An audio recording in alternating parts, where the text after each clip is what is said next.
Hi everybody, welcome to the pre-recorded lecture on planning a research project. So for this session, you need to allocate about an hour and a half for this because there are certain activities that you need to engage with, and some of those are collaborative or kind of like you're sharing ideas amongst yourselves, even though it's a virtual and pre-recorded session. So the main overview and the main purpose behind this session really is to explore the beginnings of how to develop a research project. This slide shows you an overview of what I'm going to introduce you to. So first of all, we're going to begin by thinking a little bit about the term research. What do we mean by research? What is research? You will all have engaged in some kind of research activities at some point in your lives. And so we're going to kind of unpick what that might be, what makes research different to other forms of inquiry-based activity. We'll think a little bit about why it's important. So why would we bother? Why bother? It's quite there's quite a lot of different steps and things that we have to think about when we're engaging with research. So it's important to also understand why would we want to go through that? What do we gain from that as professionals, as artist teachers?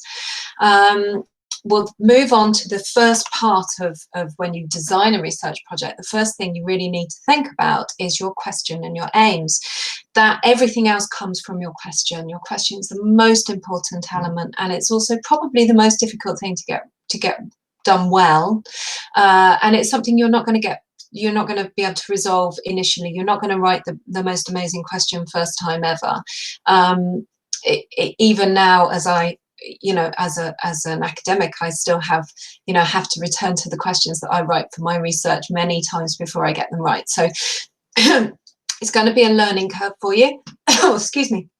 But it's also important to start somewhere. So today is that starting point.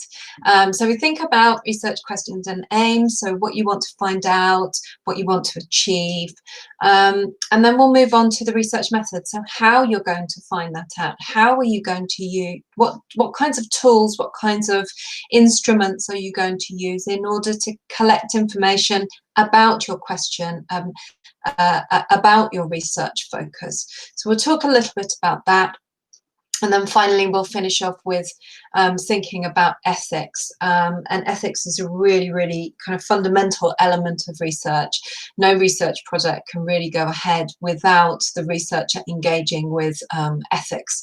And that's as true for me as as a more experienced researcher, as it is for you. At Oxford Brookes, every single student, every single member of staff, at whatever level they're working, if we engage with a research project, we always have to complete ethics documents and ethics applications. My ethics applications have to go to a university board and are scrutinised.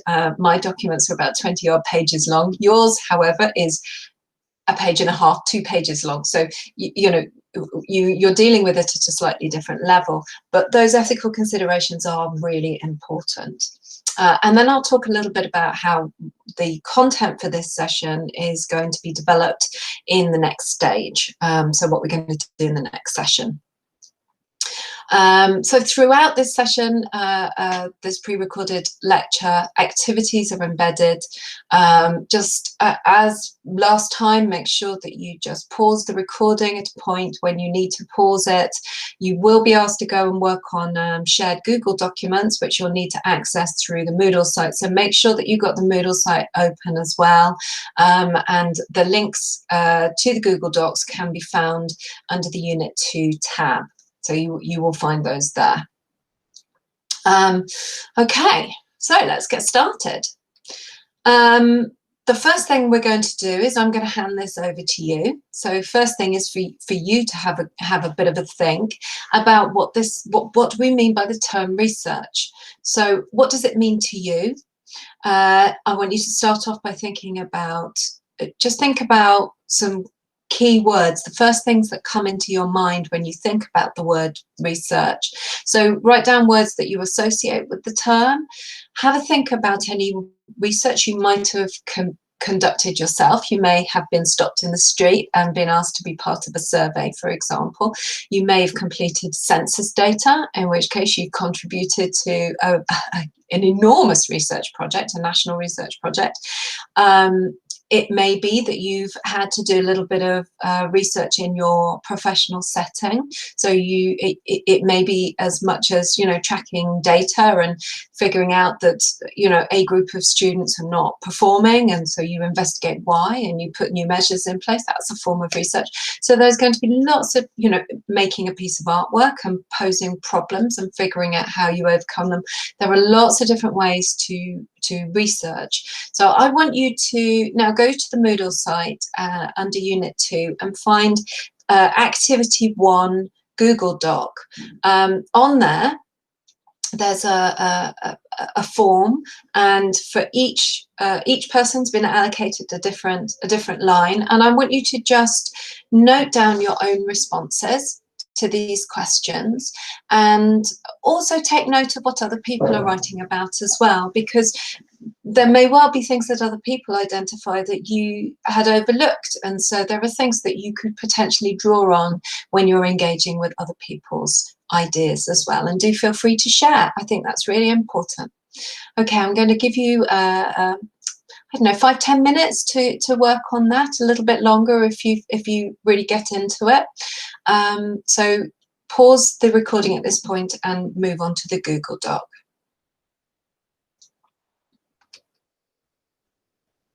Okay, welcome back.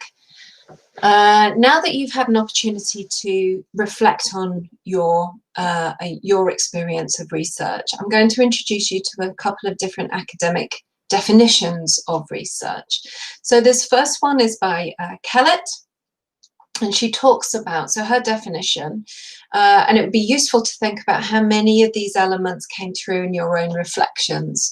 So this particular definition, I'm going to read it out and pick up on key terms as I do that.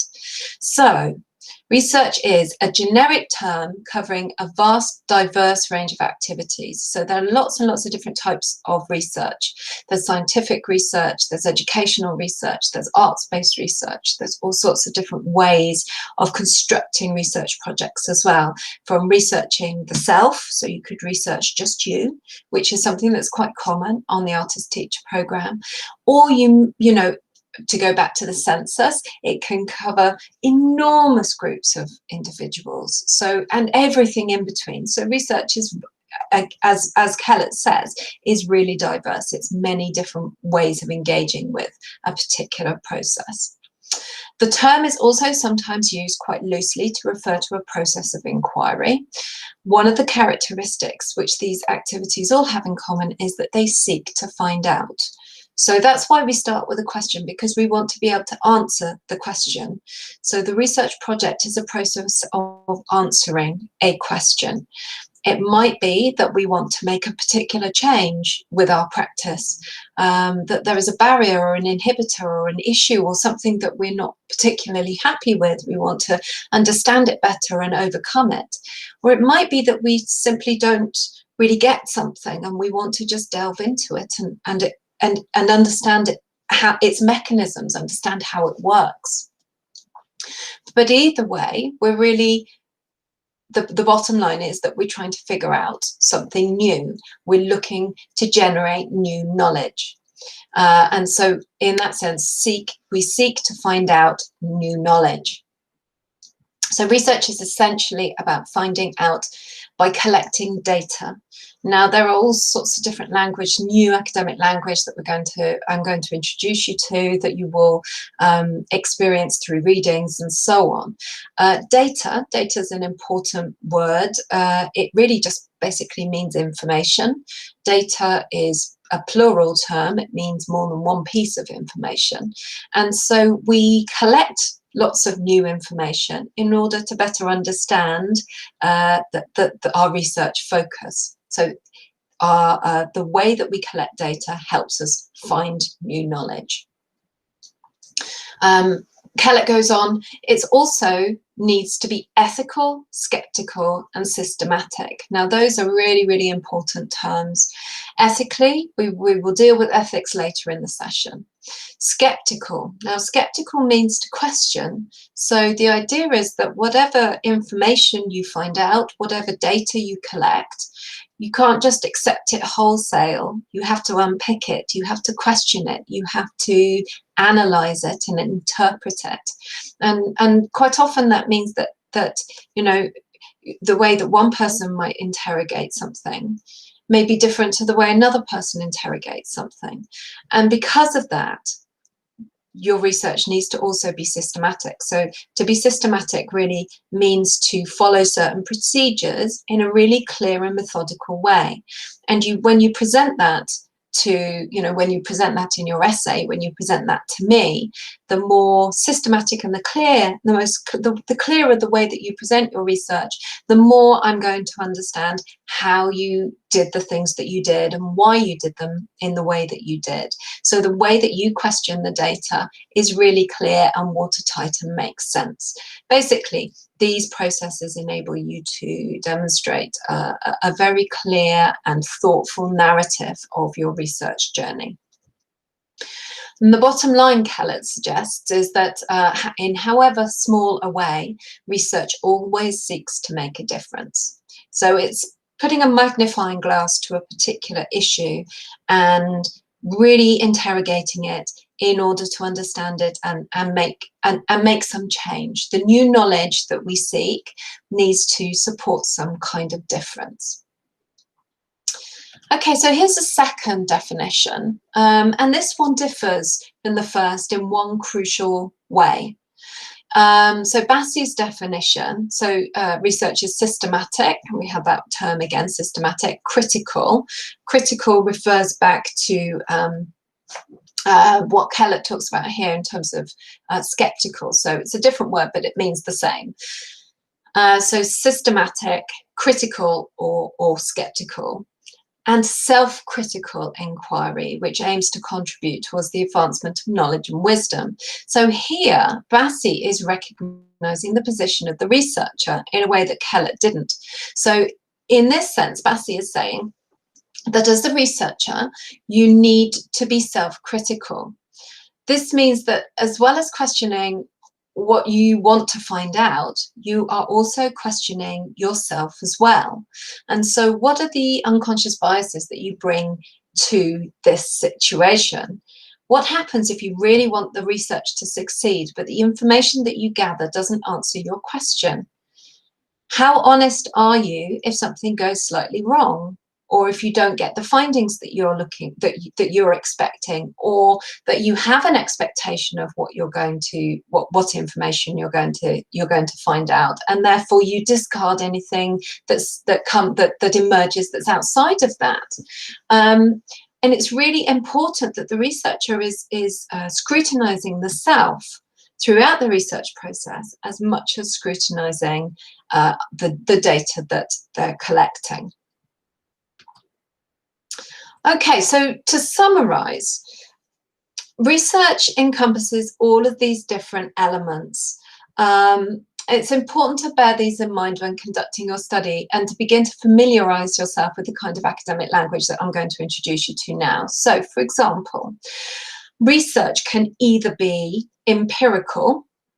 So here, oh no, wait, sorry. So we have the term empirical up here.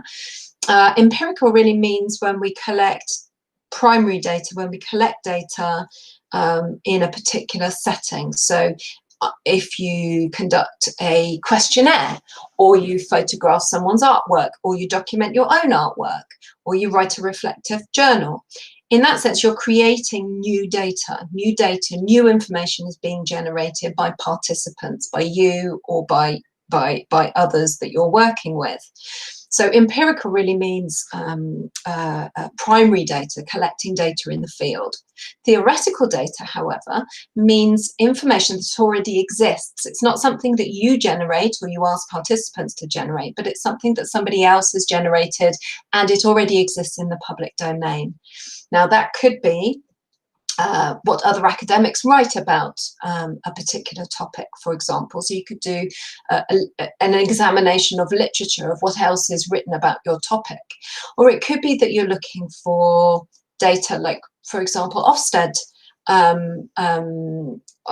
reports, or DFE documents, or there could be data that has been generated from a study by the National Foundation for Educational Research, or whoever it happens to be.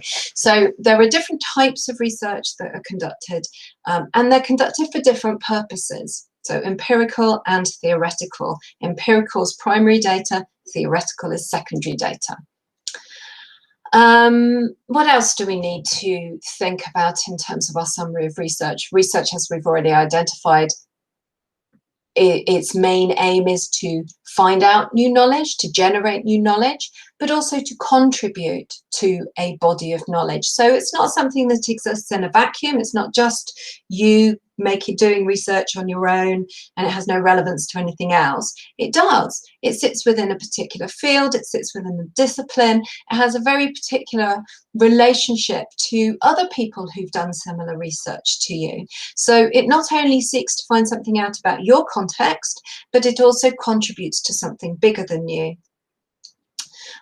We've already identified that systematic, methodical, ethical questioning, those are really core components of the research process, and how you engage in each stage and how you present that, how you disseminate that through your essays, really important. I will be assessing you on how well you're able to do that. The researcher can be absolutely anybody. As I've already said, the researcher can be you. It can be, so it could be a classroom teacher, it could be an artist, it can be a government body, it can be, literally anybody can engage in research. And likewise, anybody can be a participant as well. There are issues, ethical issues and safeguarding issues with certain age groups, however, and we will come on to that. But I would also suggest that, a researcher can be anyone, children can be researchers too. And that can be really a very interesting way of exploring projects with young people in children in the classroom, and really young children. I mean, you can do research with primary age children, no problem. One thing to think about again is scale. Scale is important. So for your situation, I'm going to ask you to do something really small scale, and the reason behind that is to make it manageable, and so that it fits within the time frame, but also and to help it be as successful as it can be, and also because you're incredibly busy people. But I guess it's important not only for it to be manageable, but also because you're going to need to disseminate it within a particular word count. And if you collect a huge amount of data, then you're making your life really, really difficult. So the scale, when I talk about scale of research, it really means how long the project is, so the length of time, what you're trying to find out, and how many different approaches to collecting information, to collecting data you're engaged with. The more data you collect, the bigger the scale of the project. So the idea is to keep it really small, short time frame, smallish number of students, of participants if you're including others, and small amounts of data, so no more than 2 data collection methods. So try to keep it short, small, manageable. Okay, so let's now consider why research is important. So what is the value of engaging with a research project? Why do we do it?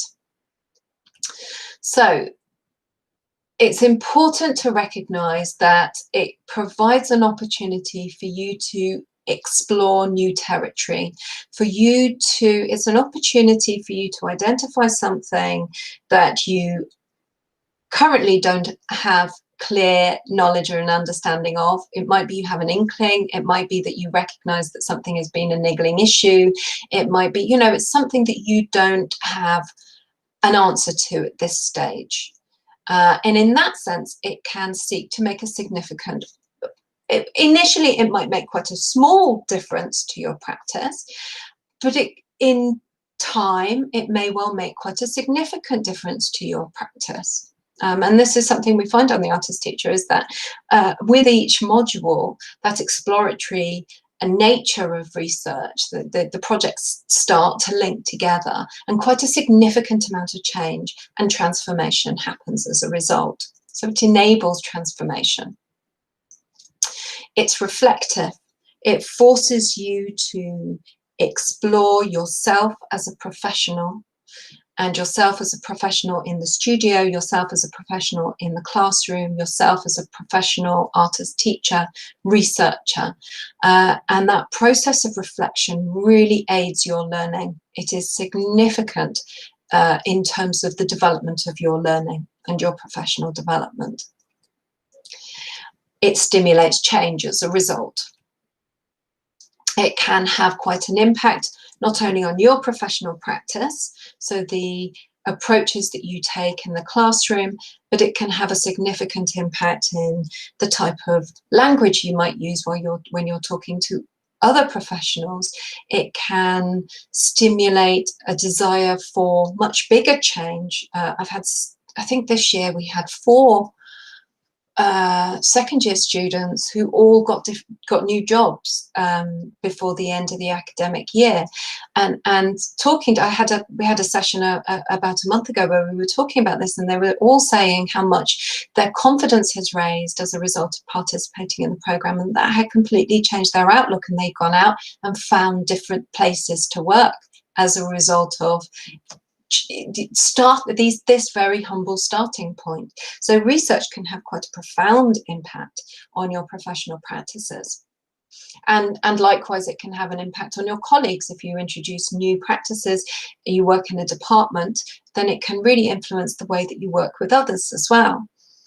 It can really support, you can have what we would call a paradigm shift in terms of your knowledge and understanding. I remember when I was doing my doctorate, and I had to do this research project, and I had to write a research proposal, and through the wider reading, I was specifically looking at the secondary school art, it was looking at art and design curricula, but I was thinking about it in terms of, at the time I used to teach a PGCE program. And just through writing the proposal, I completely restructured my entire curricula, because I realized that the way that I've been operating really sat with values that were no longer I was no longer comfortable with. I had changed. My knowledge and understanding had changed, and therefore my pedagogic and curricular practice had to change to be in line with that. If I hadn't engaged in that kind of research and writing that proposal, I would never have figured that out. And I would probably have been frustrated and not known why. What I particularly enjoy about research is the fact that it provides you with an opportunity not just to problem solve, not just to find solutions, but also to problem pose, to pose problems to yourself and to others, to ask questions, to rigorously engage with those questions, and not to be too scared, to take some risks, not to worry about if you don't answer the question fully. It would be amazing if you did, quite frankly. A research project is a fluid thing. You are not bound by the aims that you set out. So you know that you want to achieve certain things. And if by the end of the project you haven't achieved them all, do you know what? That's okay. You just talk about that. The main idea is that you have to be honest. You have to acknowledge what you haven't been able to achieve and why, and think about what you might do next in order to address it. Or it may be that you get to a point where you think, do you know what? That's no longer relevant. That doesn't make any sense to me anymore. I was asking the wrong questions, or now I recognize I'm asking the wrong questions. So this is really it's actually, once you get into it, it's actually quite an enjoyable process. Well, I find it enjoyable, and I hope you do too.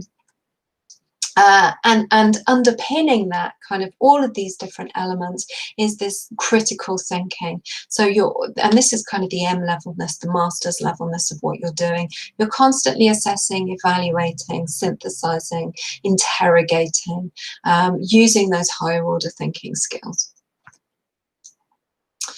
Okay, so let's move on to the next phase of this session, which is thinking about the questions that we might ask. So research is ... asking questions. This is kind of fundamental. All research starts off with a series of questions or with a question. So now, what I'd like you to do is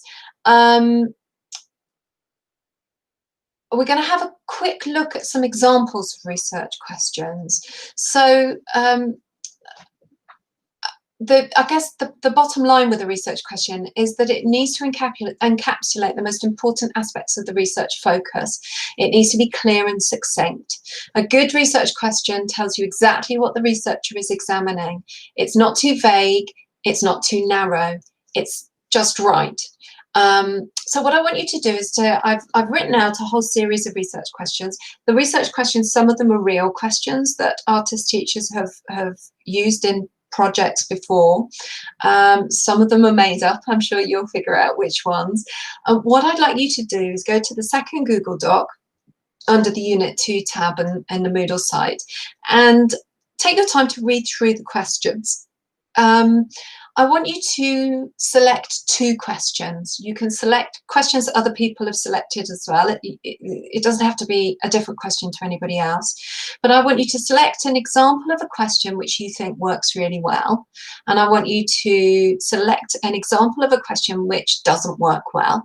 And I want you to identify A, whether it works well or not, and B, why you think that. So justify your response and think about the kinds of criteria. So what is it about that particular question that you think makes it an appropriate, a successful question, and what you think might make it a really dodgy question, a difficult and an inappropriate question. What's important here, I think, is that it isn't just about asking questions. It's about asking the right questions in the right way. Only then will we get the right kind of information. And it's really important to remember, I think a really easy way of remembering what makes a good question is to apply the Goldilocks test. So, is the question too big? Or is it too small? Or is it just right? Does it ask a specific enough question without being too narrow? Is it too hot? Or is it too cold? So is it relevant? Not just to you, but broader, is it relevant to others as well? Is it ethical? Or is it unethical? Is it asking some very dodgy questions that you can't ask? Okay, so I'm going to give you, give you quite a few, 15 minutes, 20 minutes to have a look through, have a read through, and just select 2 questions. It doesn't matter which 2. Other people can select the same ones. You can all add comments to the same ones if you want. That's absolutely fine. But I want you to add your comments to the Google Doc now.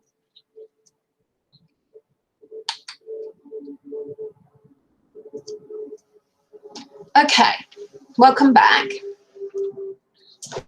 I'm going to ask you to have a think about your own research question for your project that's going to meet the module brief in just a moment. But I want you to think about 4 elements.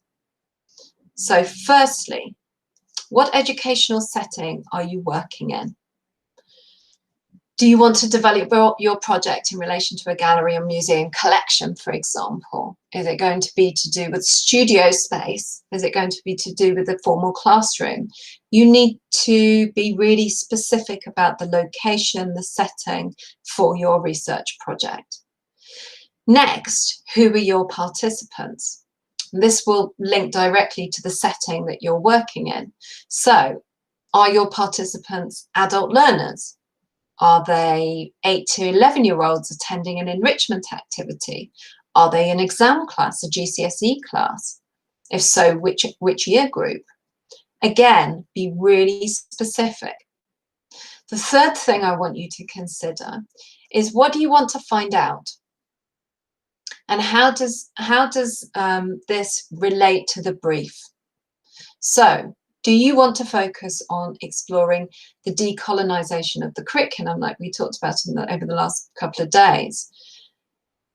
Or do you want to explore the experience of making artwork alongside your students? Are you more preoccupied with focusing on lived experience in either of yours and or your students? Do you want to examine the Pitt Rivers collection in some way, or focus on creative approaches to remote pedagogies? Which aspects of the last 2 days have really interested you most? Now, I asked you to reflect on this during the pre-recorded lecture from this morning, from session 1 this morning. So I want you to go back to those, draw on those reflections for this morning, from this morning's session, to guide you. Make sure, there's some key things here that you need to really think about. So make sure you're genuinely interested in the topic. Sometimes people choose a topic because they think that their school or their setting would particularly like it. But actually, I would argue that it's much better for you to choose something that you're genuinely interested in. You're conducting the research. You want something that's gonna sustain you throughout the next few months. And I want you to investigate something that you don't know the answer to. Now, this seems like a bit of a no-brainer, but actually it's not uncommon for people to choose something that they feel comfortable with already. The idea here is for you to choose something that you're less comfortable with. I want you to take some risks.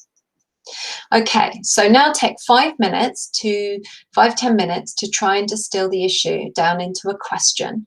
And I also want you to identify some aims. Now, the questions sets out the focus. This is the focus, these 4 key points that are here on the slide.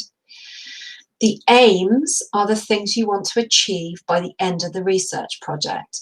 I would recommend that you don't want any more than 3 aims, 3 key aims. 2 or 3 aims are absolutely fine. So what do you want to achieve by the end of the research project? Key things here that I want you to consider. So don't worry about how it comes out. It really doesn't matter. It's your first draft. I guarantee you it will change, and it will probably change several times over the coming months.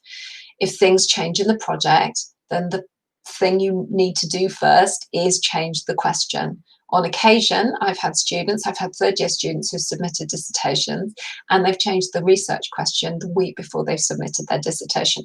It really doesn't matter, actually. Sometimes the research just takes you in a direction you're not anticipating. That's fantastic. That's the real nature, true nature of a research project, is where it takes you somewhere unexpected. And if it does that, then your question is going to have to change. So don't wed yourself to this question. Don't be too determined to address this question if other things come up and you go somewhere else. But for the time being, I want you to have a go at writing a tentative question. Don't worry, it's going to change. Just get something down. It's a starting point. Okay, off you go. Right, okay, so now that you've had an opportunity to write a question and some aims and think about it in relation to your reflections from this morning and your reflections on artist-teacher pedagogies and your experiences of the last 3 days, we now need to think a little bit about how you're going to collect data. So to investigate your question and aims, you'll need to implement specific research tools. These will help you collect information and hopefully help you begin to answer your question. The relationship between questions and methods is important. We're not going to explore it in any depth at this point. I just want you to identify what they're going to be and why you've chosen them. But we will be exploring this in much more detail in the session on the 3rd of October. For the time being, however, it's important just to begin to identify which tools that are going to be most appropriate for your project, and to be able to provide a rationale for why you've chosen them. As I said earlier, I don't want you to choose any more than 2 methods, as you'll end up with far too much information, far too much data, and for the scale of the project. And this is really common, and it's simply a misconception, a misunderstanding, because you've not done a project like this before. So trust me, I know what I'm talking about here. It's best to go small, okay, and not to collect too much info. If you want to identify if an intervention that you have implemented in the classroom, like expanding students' vocabulary and experience of a diverse and inclusive curriculum, for example, then you might want to run a questionnaire before and after the intervention to find out if the students' understandings have changed. So your research method, you would only have one research method, it would be a questionnaire. And the difference, you will be analysing the difference between the students' responses at the beginning and their responses at the end of the project. If you wanted to develop a project that builds on your students' lived experiences, then you might instead document their artworks or ask them to write a reflective commentary about the meaning in their artwork.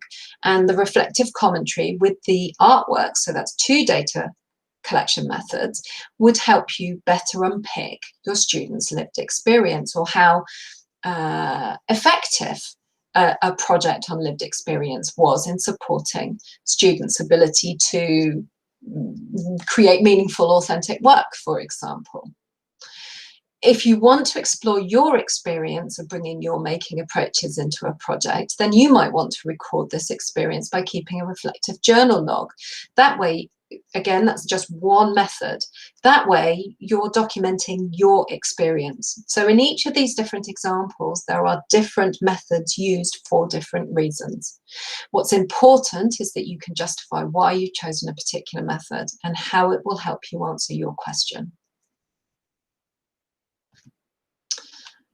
Before I move on, I want you to just briefly have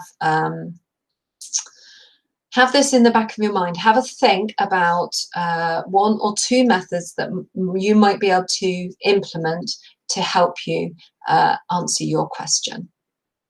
Okay, we're going to move on to ethics.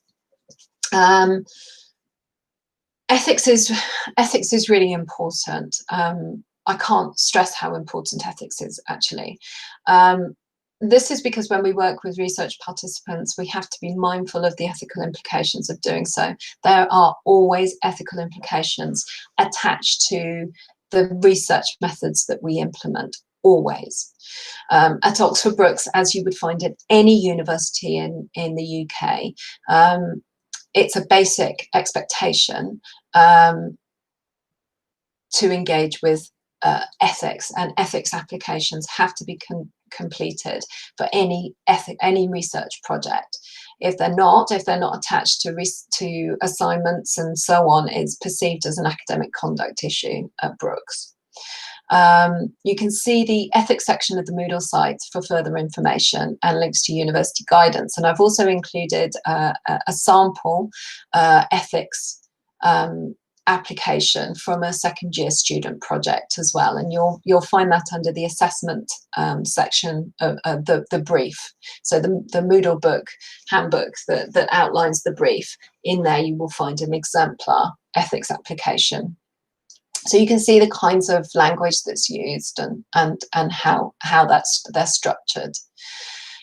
The reason for this is that any research with participants will have impact on those participants, and so we, the researchers, must treat them with respect. Educators are already familiar with safeguarding issues, you know, the need for addressing safeguarding, and ethics does address this. So safeguarding comes under this, it's an ethical issue. You should, for example, inform your line manager of any research that you conduct in the place of work, so that they're aware of what you're doing, how you're doing it, with whom and why, and they may want further information about that. And on a basic level, this is just to inspire trust and respect. We have some guiding principles at Brooks about ethics. The most important is that under no circumstances should research cause harm to participants. When we think about the cost of the research to a participant, we think about it not just in monetary terms. I mean, in terms of what we're doing, money isn't part of it, but time is a part of it. Oh, I don't know why they're going off. That's interesting. Just ignore the yes, sorry. I got distracted there by my slide. I don't quite know what's going on there. Anyway, ignore it. The cost is probably cost of time, or it could be anxiety, especially if, for example, you're engaging with